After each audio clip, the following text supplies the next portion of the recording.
Today exercise 9.1 10th క్లాస్లోది 8th sum చేద్దాం. A statue 1.6 meters tall stands on the top of a pedestal. From a point on the ground, the angle of elevation of the top of the statue is 60 degrees, and from the same point, the angle of elevation of the top of the pedestal is 45 degrees. Find the height of the pedestal. అంటే ఇక్కడ ఒక statue అనేది 1.6 meters tall ఉంది. అది ఒక pedestal అంటే ఇలా ఉంటుంది అనమాట. దీనిపైన స్టాచ్యూ ఉంటుంది, మెట్లు ఉంటాయి కదా, అలాంటిది అని పెడెస్టల్ అని చెప్తాం. దాని హైట్ ఇవ్వలేదు మనకి, ఇక్కడ స్టాచ్యూ యొక్క హైట్ ఇచ్చారు. అది సంథింగ్ గ్రౌండ్ నుంచి ఒక పాయింట్, గ్రౌండ్ మీద ఒక పాయింట్ నుంచి మనం ఈ స్టాచ్యూ యొక్క టాప్కి చూసినప్పుడు యాంగిల్ ఆఫ్ ఎలివేషన్ ఏమొచ్చి 60 degrees. యాంగిల్ ఆఫ్ ఎలివేషన్ అంటే the line of sight which is above the horizontal line, the angle between the line of sight and the horizontal line is angle of elevation. అంటే ఎప్పుడైతే horizontal పైకి ఉంటుందో line of sight, the angle ఆ line of సైట్కి horizontal లైన్కి మధ్యలో ఉన్న యాంగిల్ని angle of elevation అని చెప్తాం. సో ఇక్కడ ఈ గ్రౌండ్ మీద ఉన్న పాయింట్ నుంచి స్టాచ్యూ యొక్క టాప్కి చూసినప్పుడు మనకి 60 degrees ఉంది. సేమ్ గ్రౌండ్ మీద ఉన్న ఒక పాయింట్ నుంచి పెడెస్టల్ యొక్క టాప్కి చూసినప్పుడు 45 degrees ఉంది. ఇప్పుడు పెడెస్టల్ యొక్క హైట్ అనేది మనకు కనుక్కోమని ఇచ్చారు.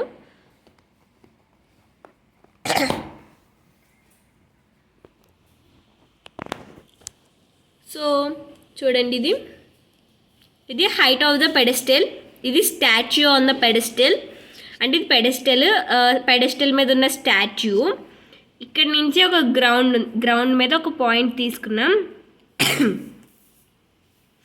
ఇక్కడ నుంచి ఈ స్టాచ్యూ టాప్కి 60 degrees అయితే ఇక్కడ నుంచి పెడెస్టల్ టాప్కి 45 degrees అనేది అయితే మనకు ఫామ్ అయింది. ఇది ఇవ్వలేదు కాబట్టి ఎక్స్ మీటర్స్ అనుకున్నాం. ఈ హైట్ ఫైన్ చేయమన్నారు. ఎప్పుడైనా సరే మనం హైట్కి హెచ్ మీటర్స్ అనే చెప్తాం. అక్కడ మనకి 1.6 meters ఇచ్చారు కాబట్టి 1.6 meters. సో ఇప్పుడు మనం ఈ ఫిగర్ని అయితే ఎక్స్ప్లెయిన్ చేద్దాం. ఈ the height of the statue, ఇక్కడ మనం ABCD అని అయితే నేమ్ చేసుకున్నాం. హైట్ ఆఫ్ ద స్టాచ్యూ ఏమొచ్చి AB, that is equals to 1.6 meters. Height of pedestal BC అని నేమ్ చేసుకున్నాం కాబట్టి BC is equals to H meters.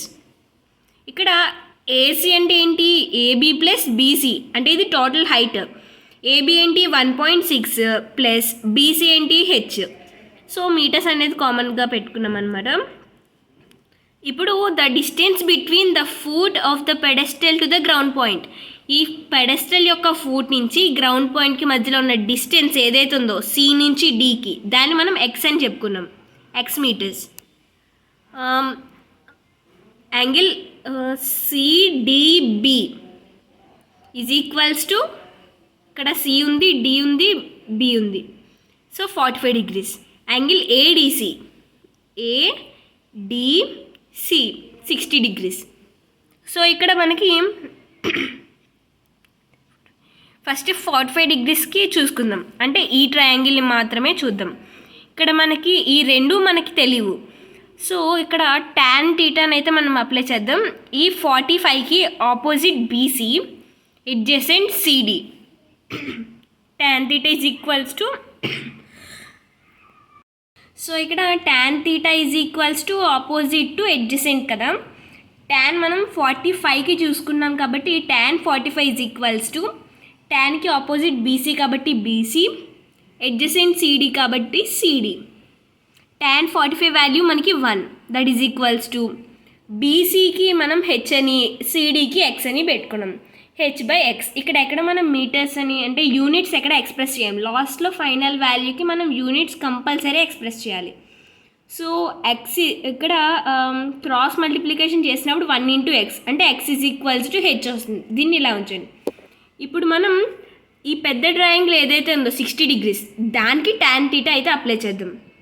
So ఇక్కడ చూడండి, tan 60, దీనికి ఆపోజిట్ ఏమొచ్చి ఇది ఫుల్ కదా.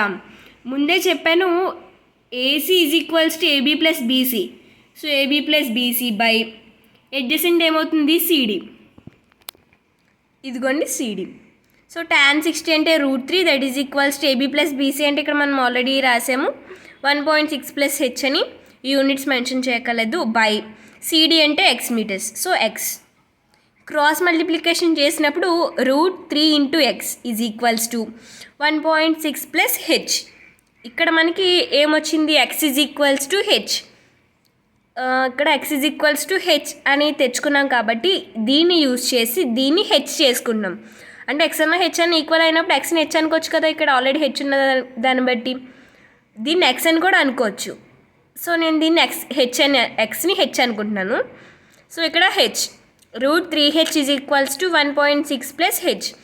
ఇక్కడ హెచ్ ఉంది, ఇక్కడ హెచ్ ఉంది. సో ఈ హెచ్ని ఇక్కడ ట్రాన్స్పోజ్ చేసినప్పుడు మైనస్ హెచ్ అనేది ఇక్కడ వస్తుంది. ఇక్కడ ఇంటూ జరుగుతున్నప్పుడు మనం మైనస్ ఇంటూ మైనస్ అలా క్యాన్సిల్ చేయలేం. సో ఈ రెండిట్లో కామన్ హెచ్ తీసామనుకోండి, √3 - 1 that is equals to 1.6. So H ఇది ఏదైతే ఉందో దాన్ని ఇక్కడ మల్టిప్లికేషన్ అవుతుంది కదా, ఇక్కడ వచ్చేసరికి డివిజన్ అవుతుంది. ఇప్పుడు దీనికి రేషనల్ ఫ్యాక్టర్ √3 + 1 కాబట్టి √3 + 1తో న్యూమరేటర్ని డినామినేటర్ని మల్టిప్లై చేస్తాం. అప్పుడు 1.6 ఇంటూ √3 + 1/3 - 1. 3 - 1 మనకి 2.